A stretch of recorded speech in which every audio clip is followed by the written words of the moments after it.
Okay, तो good morning, good afternoon, good evening. आज का हमारा टॉपिक है किरचॉफ्स लॉ। किरचॉफ्स लॉ को हम जंक्शन रूल भी बोलते हैं, किरचॉफ्स करंट लॉ भी बोलते हैं। किरचॉफ्स के बेसिकली दो लॉ हैं। एक ही फर्स्ट वाला है किरचॉफ्स करंट लॉ, सेकंड वाला है किरचॉफ्स वोल्टेज लॉ। तो सबसे पहले आज हम बात करेंगे किरचॉफ्स करंट लॉ।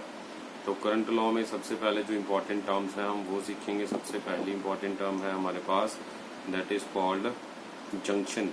तो जंक्शन क्या होता है? जंक्शन होता है कि अगर किसी भी जंक्शन के ऊपर, जंक्शन क्या होता है कि अगर कोई पॉइंट जहां पर तीन या उससे ज्यादा तार वायर्स जुड़ती हैं या मीट करती हैं, तो अगर कोई पॉइंट जहां पर तीन या तीन से ज्यादा वायर्स ज्वाइन करती हैं उसको बोला जाता है जंक्शन। जैसे कि हम ये डायग्राम में देख पा रहे हैं, यहाँ पर एक दो तीन पॉइंट्स, तीन वायर्स एक पॉइंट पे यहाँ जुड़ रखी हैं, तो इसको हम बोलेंगे कि ये है एक जंक्शन। ओके, तो अब हमें फर्स्ट पॉइंट क्लियर हो गया कि जंक्शन क्या होता है, जहाँ पर तीन या उससे ज़्यादा वायर्स कनेक्ट होती हैं। अब हम बात करेंगे कि इसके अंदर सम ऑफ करंट्स जो एंटर कर रहे हैं जंक्शन के अंदर, that is equal to sum of currents जो बाहर जा रहे हैं इससे। Sum of currents entering must be equal to sum of currents leaving. तो जितना करंट एंटर करेगा उतना ही करंट लीव करेगा। तो यहाँ पर अगर 2 और 3 करंट आ रहा है तो बाहर जो लीव करने वाला करंट है वो होगा 5। तो ये है किरचॉफ्स का करंट लॉ। तो इस तरह से किरचॉफ्स ने बहुत सिंपल बेसिक टर्म्स में ये अपना लॉ सिखा दिया। That is amount of current जितना एंटर कर रहा है that is equal to amount of current जितना लीव कर रहा है। They both are equal. तो इसके ऊपर बेस्ड उसने जो सबसे पहला अपना लॉ बनाया that was Kirchhoff's current law. उसके ऊपर बेस्ड हम एक क्वेश्चन करने वाले हैं। ये है वो question. Let me move to the question. तो क्वेश्चन सेज, मान लीजिए हमारे पास एक डायग्राम दे रखा है इस तरह से, जिसके अंदर आप क्या देख पा रहे हो, 4 एम्पियर, 3 एम्पियर और 2 एम्पियर के करंट इस तरह से जा रहे हैं। तो आपसे अगर पूछा जाए what is the value of current, तो करंट कितना होगा, that is equals to that is equals to 3 4 2। तो जितना करंट यहाँ से जाएगा उतना ही करंट यहाँ से आएगा। तो 3 + 2 जो होगा that is the current going from this side and 4 + this. इस करंट की वैल्यू नहीं पता तो x मान लीजिए।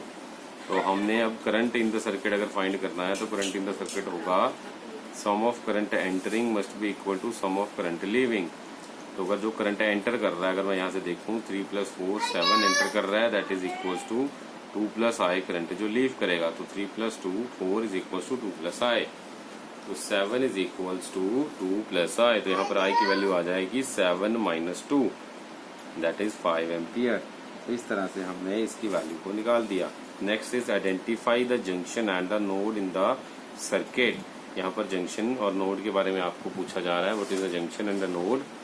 तो यहाँ पर देख लीजिए A B C D E F। अगर मेरे पास इस तरह से एक सर्किट है और हमने आइडेंटिफाई करना है जंक्शन एंड नोड, तो जंक्शन क्या होंगे, जंक्शन वो पॉइंट्स होते हैं जहां पर 3 या उससे ज्यादा वायर्स मीट करती हैं, या 3 या उससे ज्यादा वायर्स मीट करने वाला इस सर्किट के अंदर पॉइंट कहां पर है, ये B, जिसमें 1 2 3 पॉइंट्स या 3 जगह से वायर्स आ रही हैं।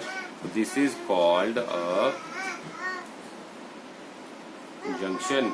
तो B पॉइंट की तरह ही E पॉइंट है जो कि एक जंक्शन है। और नोड क्या है, जहाँ पर 2 वायर्स मीट करती हैं, तो 2 वायर्स मीट करती हैं, दैट इज कॉल्ड नोड।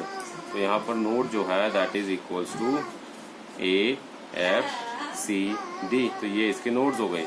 तो होप आपको ये क्लियर हो गया नोड और जंक्शन के बारे में। इसके अंदर इंपॉर्टेंट पॉइंट क्या हमने याद रखना है कि सम ऑफ करंट्स जो होता है that is 0, that is the amount of current entering is equal to the amount of current leaving. कई बार क्वेश्चन में ये पूछ लेते हैं कि why it is so.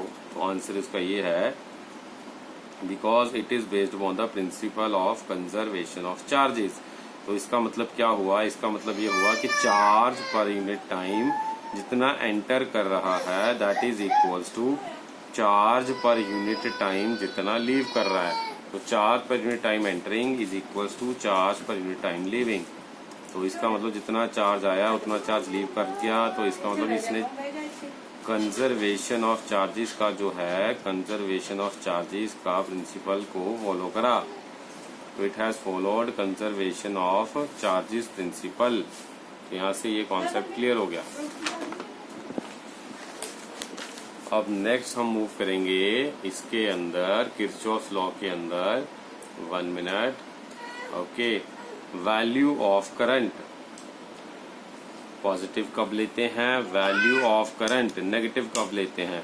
Value of current positive है, that means direction of current जो होगी that is opposite to the assumed direction of current. For example, जैसे कि आप ये सर्किट देख रहे हैं, इस सर्किट के अंदर जो करंट एंटर कर रहा है दैट इज इक्वल टू जो करंट लीव कर रहा है, यहाँ से भी जो करंट एंटर कर रहा है दैट इज इक्वल टू जो करंट लीव कर रहा है। तो value of current is negative, that means direction of current जो होगी वो ऑपोजिट होगी to the assumed direction of current.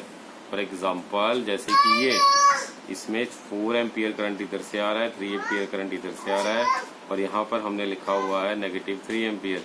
तो negative 3 ampere means we have to change the direction of current.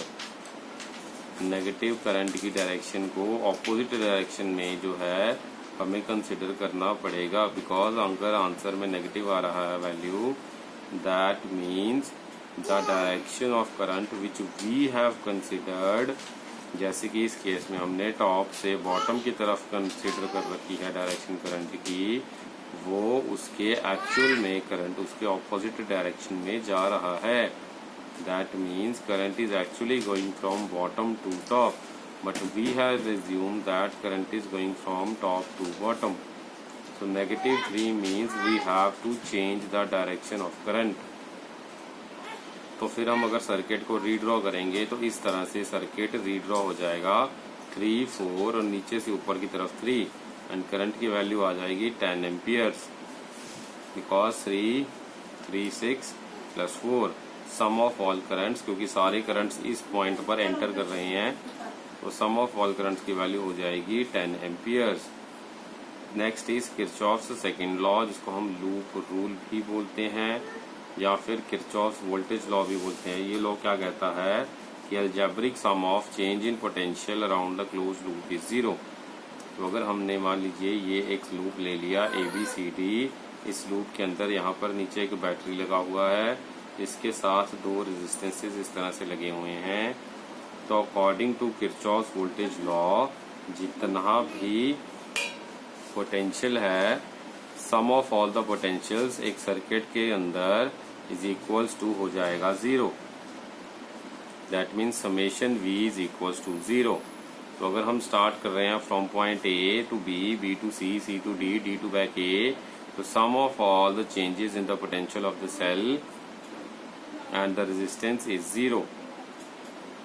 तो इस कंडीशन को हम बोलेंगे ये कब वैलिड होगी, अगर सर्किट के अंदर क्लोज्ड लूप है, only then this condition is valid.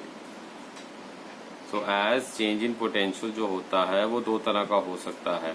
Potential का चेंज या तो बढ़ के या तो कम होके, 2 तरीके से पोटेंशियल जो है वो चेंज हो सकता है। Either the potential is going to be increase और the potential is going to be decrease, या तो पोटेंशियल बढ़ेगा या तो पोटेंशियल कम होगा। तो इसका मतलब ये हुआ कि हमारे पास जो गेन इन पोटेंशियल है, 1 minute, the gain in potential which we have with us, the gain in potential उसको मैं पॉजिटिव मान रहा हूँ, लूज इन पोटेंशियल उसको मैं नेगेटिव मान रहा हूँ। बट क्लोज लूप के अंदर जो नेट पोटेंशियल होता है that is V1 plus V2 plus V3 plus जितने भी पोटेंशियल्स होंगे एक सर्किट के अंदर, सबका प्लस करके आंसर आएगा 0। This was the statement of Kirchhoff's law. तो किरचॉफ्स लॉ के अंदर हमने जैसे डायग्राम में देखा है कि अगर मैं पॉइंट A से स्टार्ट करूंगा, वहां पर पोटेंशियल A है, सिमिलरली सर्किट कंप्लीट करने के बाद अगर मैं पॉइंट A पे वापस पहुंचूंगा तो वहां पर पोटेंशियल पहले A था। अब घूम के सर्किट पूरा जब वापस पॉइंट A पे दोबारा आए तो पोटेंशियल दोबारा मिला VA, क्योंकि इनिशियल में हमने A पॉइंट पे पोटेंशियल को कंसिडर करा था VA। तो it means that difference between two potentials is VA minus VA, that is net potential is 0। तो potential difference यहाँ से ये जज हुआ वो पाथ पर डिपेंड नहीं करता, ये इनिशियल और फाइनल पोजीशन के ऊपर डिपेंड करता है। राइट मतलब ये जो है ये law of conservation of energy को फॉलो करता है, क्योंकि हमें पता है कि जो पोटेंशियल डिफरेंस होता है दैट इज कितना अमाउंट ऑफ वर्क डन हम कर रहे हैं in moving the charge from one point two another. तो क्योंकि इसका हमने जो फॉर्मूला प्रीवियस क्लासेस में पढ़ा था that formula was delta V is equals to W upon Q, और वर्क डन जो होता है वो डिपेंड करता है चेंज इन पोटेंशियल एनर्जी के ऊपर। That means potential energy at point A कितनी है, पोटेंशियल एनर्जी एट पॉइंट घूम के सर्किट में जहां पर दूसरे पॉइंट पे आ रहे हैं वहां पर कितनी है। अगर घूम के सेम पॉइंट पे आएंगे तो वहां पर पोटेंशियल एनर्जी की वैल्यू सेम होगी, तो यहाँ पर पोटेंशियल एनर्जी की वैल्यू सेम है, तो इट मीन्स पोटेंशियल अगर दो पॉइंट्स घूम के वापस आए क्लोजर के अंदर सेम पॉइंट पे हम देख रहे हैं, तो दैट मीन्स वहां पर change in potential energy zero, और change in potential energy zero तो वर्क डन जीरो। तो इस तरह से हमने जो है इस चीज को समझ लिया कि हमारे पास सेम पॉइंट के ऊपर अगर मैं पोटेंशियल डिफरेंस की वैल्यू को चेक करता हूं that is going to be zero. अब हम सीखेंगे कि किरचॉफ लॉ को कैसे अप्लाई किया जाता है। किरचॉफ लॉ अप्लाई करने के लिए सबसे पहले हमें करंट को ड्रॉ करना होता है। तो करंट जैसे कि आप डायग्राम में देख पा रहे हैं कि एक तरफ से करंट आ रहा है, उसके बाद एक जंक्शन आया, एक पॉइंट आया जहां पर करंट दो डायरेक्शंस में डिवाइड हो गया। तो लेटर से फर्स्ट डायरेक्शन में करंट चला गया I1 और दूसरी डायरेक्शन में करंट चला गया I2, और I2 की वैल्यू जो है हम लिख सकते हैं I माइनस I1, बिकॉज अगर टोटल करंट I आ रहा है पीछे से तो उसको हमने I1 माइनस I2 में सेग्रीगेट या सेपरेट कर लेना है। तो अगर मैं चूज करता हूँ एक लूप, और वहां पर ये हमें याद रखना है that loop should be closed, तो हमें क्लोज्ड लूप लेना होगा यहाँ पर। राइट हमें यहाँ पर लेना होगा एक क्लोज्ड लूप।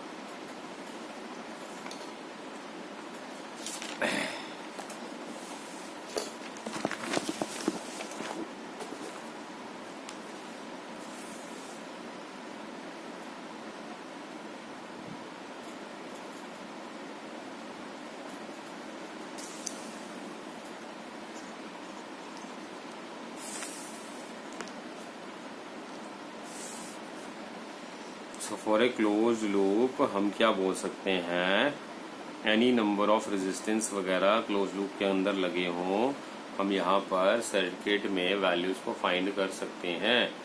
इसको क्लोज लूप के अंदर सबसे पहले हमने सीखना है डायरेक्शन ऑफ द लूप क्या होगी। तो डायरेक्शन ऑफ द लूप सीखने के लिए हमने क्या करा कि मान लीजिए मेरे पास है ये एक सर्किट जिसके अंदर रेजिस्टेंसेस और बैटरीज इस तरह से लगी हुई हैं। तो हमने अगर इस सर्किट को कंसीडर करने के बाद हमने क्या देखा, इसके अंदर रेजिस्टेंस एंड बैटरीज जो हैं इस तरह से लगी हुई हैं कि लूप जो है उसके अंदर दो डायरेक्शंस हम ले सकते हैं। सर्किट और बैटरीज के कॉम्बिनेशन वाले रेजिस्टेंस के इस सर्किट को बैटरी एंड रेजिस्टेंस के इस सर्किट के अंदर दो तरह से हम डायरेक्शन या पाथ या लूप की डायरेक्शन कंसीडर कर सकते हैं। या तो जैसे डायग्राम में दिख रहा है क्लॉकवाइज डायरेक्शन में ज्यूम कर लो, या फिर इसके opposite that is anti clockwise direction में ज्यूम कर लो। Either it could be clockwise और it could be anti clockwise, तो हम दोनों तरीके से ज्यूम कर सकते हैं। तो अगर एक से ज्यादा ऐसे लूप्स बन रहे हो, इसको एक लूप बोलते हैं, ये एक लूप है, वन क्लोज्ड लूप, ऐसी एक और लूप इसी सर्किट के साथ यहाँ पर बन रही हो, तो हमने आपको ये बताया कि चाहे एक से ज्यादा हो, मतलब दो तीन जितनी भी लूप्स हों, सबके अंदर वी ट्राई कि सारी लूप्स में सेम डायरेक्शन में करंट फ्लो करे। वी ट्राई कि सारी लूप्स में सेम डायरेक्शन के अंदर करंट फ्लो करे। सो हम यहाँ पर ये चीज़ कंसिडर कर सकते हैं। नेक्स्ट हमने ये कंसिडर करा कि पोटेंशियल ड्रॉप या फिर पोटेंशियल गेन को हम डिटरमिन कर सकते हैं बाय द रूल कि जब पाथ मूव करता है हायर से लोअर पोटेंशियल की तरफ तो पोटेंशियल ड्रॉप होगा। लेकिन ये पोटेंशियल ड्रॉप जो होगा इसको हम कंसिडर करेंगे नेगेटिव। सिमिलरली अगर हम उल्टा चलेंगे, लोअर से हायर पोटेंशियल की तरफ चलेंगे तो डेल्टा वी की वैल्यू कंसिडर की जाएगी पॉजिटिव। तो उस केस में डेल्टा वी हम कंसिडर करेंगे पॉजिटिव। तो जैसे कि ये डायग्राम में हम देख पा रहे हैं, हमने एक सेल ड्रॉ किया। इस सेल के अंदर हम क्या देख पा रहे हैं, इस सेल के अंदर ये तो यहाँ पर सेल है, हमने left to right path consider करा है। ये जो पाथ कंसिडर करते हैं अपने हिसाब से, अपनी खुद की उससे हम कंसिडर कर सकते हैं मर्जी से। तो हमने अगर अपनी मर्जी से left to right path consider कर लिया तो हमने क्या देखा, सेल के अंदर पाथ लेफ्ट टू राइट है, पोटेंशियल हायर से लोअर जा रहा है। तो एज पर रूल, जैसे अभी भी आपको पीछे सिखाया, उसके अंदर ये है कि पोटेंशियल डिफरेंस की वैल्यू जो हम लेंगे that is going to be negative. लेकिन अगर उल्टा कर लें, पाथ को हम राइट से लेफ्ट की तरफ कंसिडर कर लें और सेल जो है सेम डायरेक्शन में लगा हुआ है, तो हमने क्या देखा कि according to rule path right to left है, पोटेंशियल जो जा रहा है नेगेटिव से पॉजिटिव जा रहा है, दैट इज लोअर से हायर जा रहा है। तो डेल्टा वी की वैल्यू इस केस में हम लेंगे पॉजिटिव ई।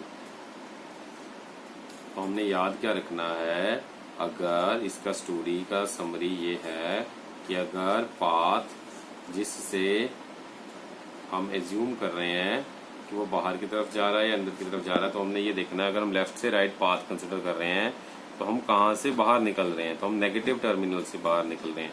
तो इस पोटेंशियल की वैल्यू ई की वैल्यू नेगेटिव लेंगे। अगर हम राइट से बाहर लेफ्ट की तरफ जा रहे हैं तो हम कौन से टर्मिनल से बाहर निकल रहे हैं, हम पॉजिटिव टर्मिनल से बाहर निकल रहे हैं। तो अगर हम पॉजिटिव टर्मिनल से बाहर निकल रहे हैं तो हमारी वैल्यू पॉजिटिव कंसिडर होगी, दैट मीन्स प्लस ई। तो होप आपको ये चीज समझ में आ गया।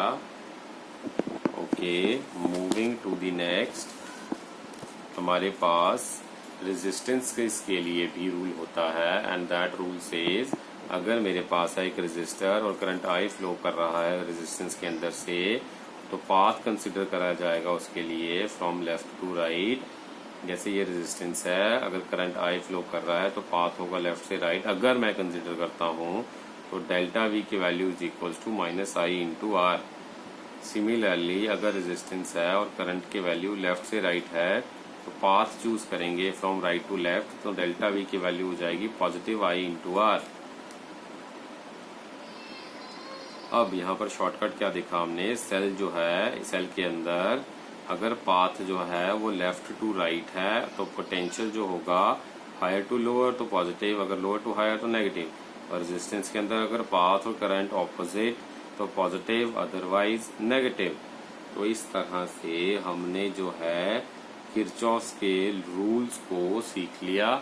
अब इसको इम्प्लीमेंट करना सीखेंगे इस तरह सर्किट के अंदर। जैसे हमें सर्किट दिखा रखा है, एक 2 ओम, एक 3 ओम, एक 10 वोल्ट की हमारे पास बैटरी लगी हुई है।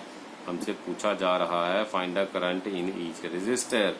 पहले हमने क्या देखा, रेजिस्टेंस दोनों सीरीज में है, टोटल रेजिस्टेंस 3 + 2 5 हो जाएगी। हमारे पास वोल्टेज लगी हुई है 10 वोल्ट, तो हमने 10/5 दैट इज 2, तो 2 एम्पियर्स का करंट हमने देखा सर्किट में फ्लो करेगा। और लेकिन अगर इसी सर्किट को किरचॉफ लॉ की हेल्प से सॉल्व करना हो तो किरचॉफ लॉ की हेल्प से कैसे सॉल्व होगा, ये हमने क्या करा, करंट जो है लूप कंसिडर कर लिया क्लॉकवाइज डायरेक्शन के अंदर। मान लीजिए हमने लूप कंसिडर कर लिया क्लॉकवाइज डायरेक्शन में, और हमारे पास अगर लूप हमने क्लॉकवाइज डायरेक्शन में कंसिडर कर लिया और करंट हमने ये कंसिडर कर लिया again in the clockwise direction. तो सर्किट के अंदर, सीरीज के अंदर करंट तो हमें पता है सेम रहेगा, तो हमारे सर्किट में करंट आई ही फ्लो होगा। तो हमने यहाँ से क्या कंसिडर करा, अगर सारे सर्किट में करंट आई ही फ्लो करना है तो हमने यहाँ पर चूज करना है कि कौन सा लॉ लगेगा। तो लॉ अगर मान लीजिए हमने चूज करा, क्योंकि पता ही है वोल्टेज करंट निकालना है, तो लूप चूज करने के बाद हमने डिफाइन कर लिया करंट, वो भी क्लॉकवाइज, लूप वो भी क्लॉकवाइज। तो अभी हमने किरचॉफ वोल्टेज लॉ लगाया। वोल्टेज लॉ लगाने का हमें रूल फॉर्मूला याद है कि sum of potentials due to all the resistors is equals to zero. This was Kirchhoff law. That is mathematically इसको हम लिखते हैं डेल्टा वी समेशन, यानी कि sum of all the voltages is equals to zero. तो हमें rule क्या बता रहा है कि सेल जो है अगर नेगेटिव टू पॉजिटिव टर्मिनल जा रहा है, मतलब delta V positive to resistor, पहले केस में हमने क्या देखा, पहले के रेजिस्टेंस के केस में जो जा रही है वैल्यू, वो हम आपको यहाँ पर ड्रॉ करके दिखा देते हैं सर्किट दोबारा, so that it should be clear to you. Circuit है हमारे पास कुछ इस तरह से,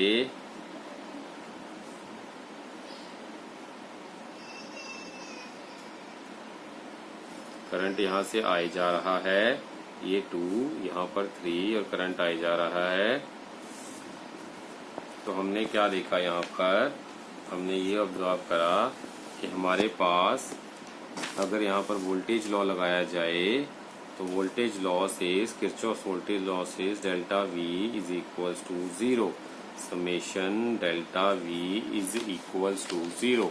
तो अगर समेशन डेल्टा वी यानी कि sum of all the voltages zero, तो रूल के अकॉर्डिंगली अगर मैंने पाथ को इस डायरेक्शन में कंसिडर कर लिया, तो हम मान लीजिए this is terminal A, let us say point B C D A.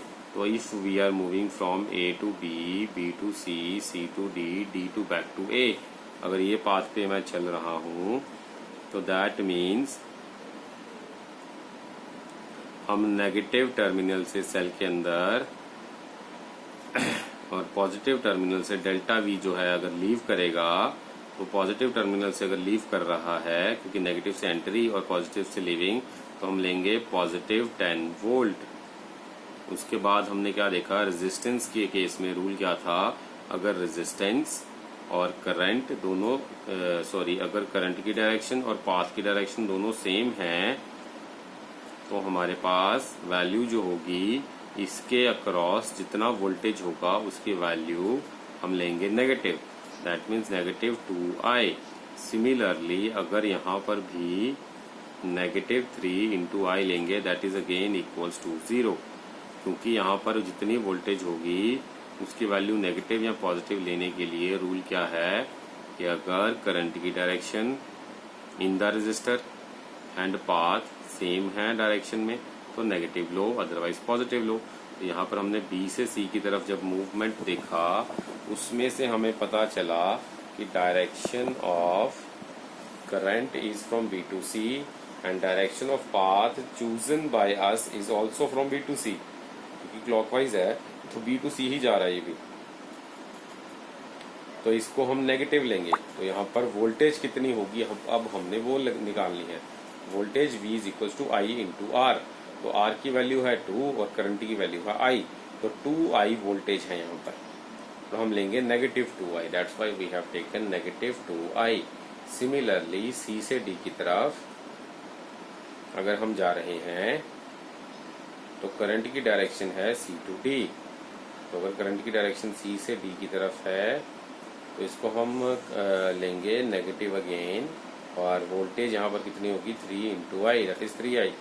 तो 10 minus 5i is equals to 0, that is 10 minus 5i is equals to 0, 10 is equals to 5i, i is equals to 10 by 5, that is 2 amperes. तो इस तरह से हम circuit का निकाल सकते हैं current by applying Kirchhoff's law. Okay